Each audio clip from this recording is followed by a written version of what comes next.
So after days, weeks, months of detailing and running our business, well, you can tend to burn out. What do you do to recharge? I'll show you what we do. So this box right here has a brand new e-bike. Yeah, now we already have 2 e-bikes that we bought ourselves a couple of months ago, and we love them. In fact, we go riding here locally, and anywhere we go on vacation, if we're driving, we bring those bikes along because they fold up in the back of the Lexus, which is awesome. And they can go up to 20 miles an hour on just the throttle alone, or if you're pedaling with them, they can get up to 25 miles an hour. It's super relaxing. It's a way that we kind of recharge and enjoy ourselves. But this company sent us a new e-bike that I want to check out. So we're going to unbox it, we're going to put it together and give it a ride. Now we also have ATVs. I'll talk about those later.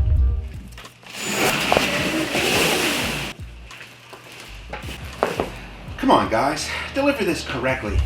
That's the arrow, that's up.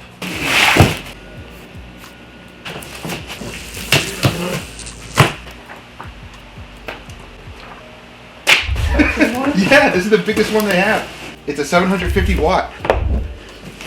Oh, this is gorgeous. Yeah. Whoa. Ooh, this is nice. So why e-bikes? Why not regular bikes? Well, we have regular bikes already and they're great. The question should be, why didn't we get these sooner? And I know what you're going to say when you check the price on these bikes, that they are way too expensive. But you know what? Everyone has their own way of spending money on the toys that they want. So pretty straightforward to put this bike together. We're charging the battery and it does require a full charge before you actually go riding seriously with it. But let's plug it in and just play around with it.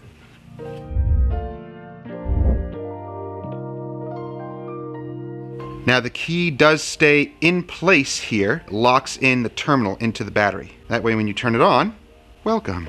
You have your nice little LCD screen. Oh, 53%, that's where the battery's at. I'm sure you can turn on other things from here. Oh, there you go, there's your trip, your odometer, your time. Also has a little headlight here that I gotta figure out how to turn on. So if you press the plus button here, just hold it down, it turns on your headlight. Very cool. You wanna test drive it?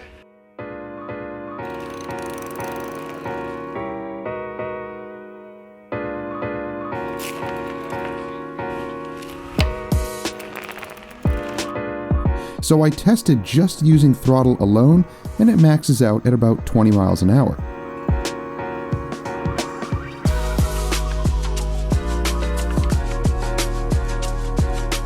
But when I let go of the throttle and pedal only, that 750 watt motor kicks in and it reaches higher speeds.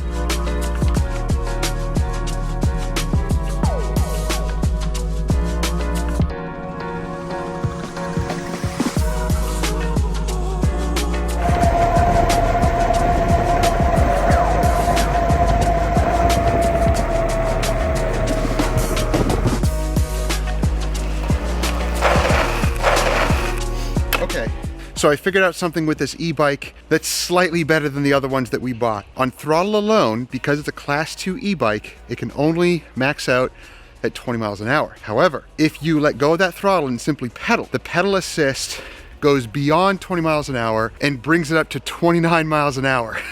I maxed out at like 29 point something. And that was pedaling pretty aggressively on the highest gear, or lowest gear, no, highest gear. Just putting that amount of effort, almost 30 miles an hour. Now, granted, I'm 6'2", about 220, so anyone who's shorter or lighter will easily go 30 miles an hour on this e-bike. So overall, I am very impressed with the bike. If you want to see some of the specs on this, check out the links down below and you can look at all of the different specs.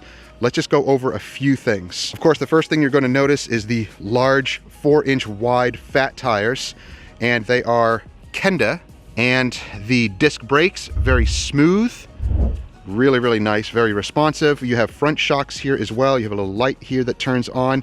Front shocks can be adjusted also. You have different variances here that you can adjust the front shocks, but they feel very smooth. We do have disc brakes all around. We have the 750 watt Bafang electric motor. The gear shift feels pretty good. There's a little hang up here I think I might have to adjust once it gets into the higher gears. But that's just adjustments because I just put it together. It is a 7-speed. With e-bikes, you don't see 20-speed bikes. You're going to be looking at mostly 7-speed. And that's just because it's an electric bike. You're not needing all of those speeds to adjust for hill climb and all of that. I haven't tested it on hills yet because we really don't have too many hills here. I will maybe in later videos. You do have the shifter on the handle, and again, very responsive. It's not loose or anything. It feels really nice and tight. This is the throttle, of course. The only thing I don't like is the seat, but it's personal choice. You can switch that out for a more comfortable seat. I do see here other little areas that you can attach other things like water bottles or air pumps.